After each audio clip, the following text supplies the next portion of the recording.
How's it going, neighbors? This is Ed here taking a look at our Rhino Rack Roof Rails for our 2024 Kia Carnival. So you may be thinking, why crossbars on the top of your vehicle? Well, one of the benefits of that is taking advantage of something already on your vehicle, having the raised front to back rails. So that allows you to add to the amount of cargo you can carry. So your bigger, bulkier items can go on top, whereas the things you may need to access while you're on the road could be inside the vehicle. So that helps you with that, and it's super versatile because it's completely adjustable to how you may need it. And what makes this guy completely adjustable is if you take a look at your rail, there are no fixed mounting points. So the way that it clamps around can adjust anywhere within that it can grip around the rails. So you can go as far forward or back as you need for whatever you're carrying. Now, cargo boxes and kayak carriers, they generally have specified spacing, but you can make that adjustment as needed and position it for whatever on the top of your vehicle. And if you take a look at these guys, they are super low profile. You're only adding from the top of the rail an inch, almost a little under 2 inches of height to your vehicle. As far as the weight capacity, they can support up to 165 pounds spread across the bars.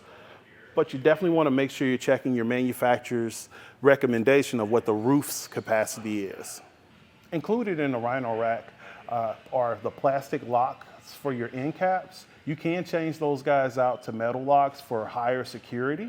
Also, you're going to have our Vortex strips on the top. What that does, it actually helps minimize the wind noise that you're going to experience. You do have to trim them to size if you want to use T-tracks. As far as your T-track opening, that's going to be 3/8 inch. So now that we got a good look at our crossbars, let's take a look at putting this guy on our Carnival. It's a pretty quick installation, so let's get to it.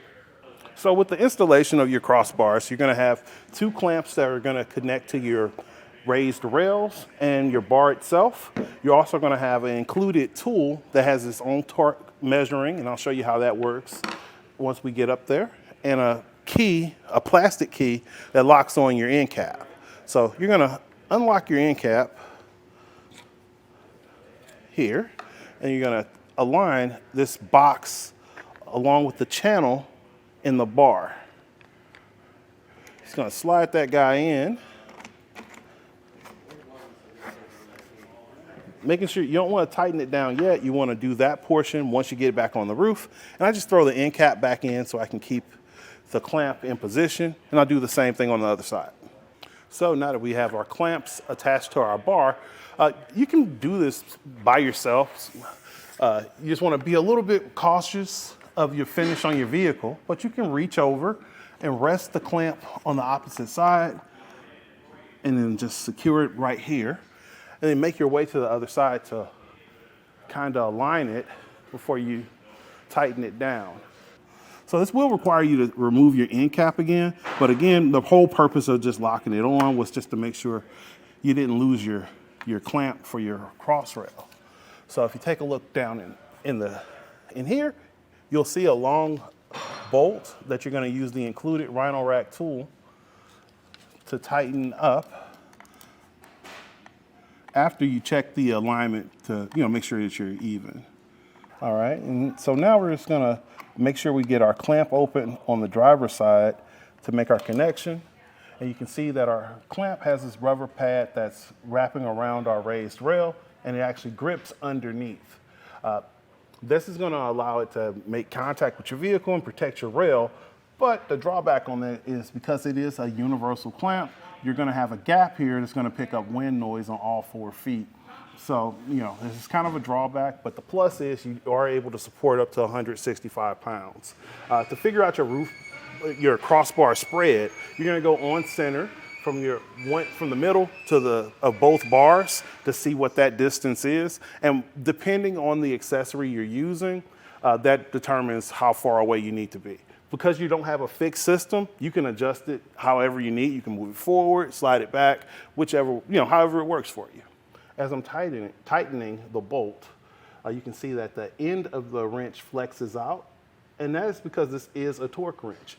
Once you hit the 4.5 newtons necessary to tighten the bolt in if the handle curve flattens out. So just to let you know when you're right where you should be, and you can replace your cap and lock this guy down. Now, once you have your spacing set how you would like it.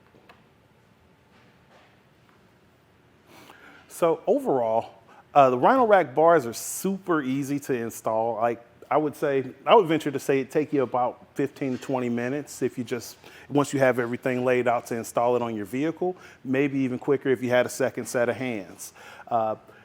Super versatile, and the best thing is it's super convenient because you can take it off if you don't want to leave them on full time. So this has been a look at the Rhino Rack Crossbars on the 2024 Kia Carnival. Have a great day.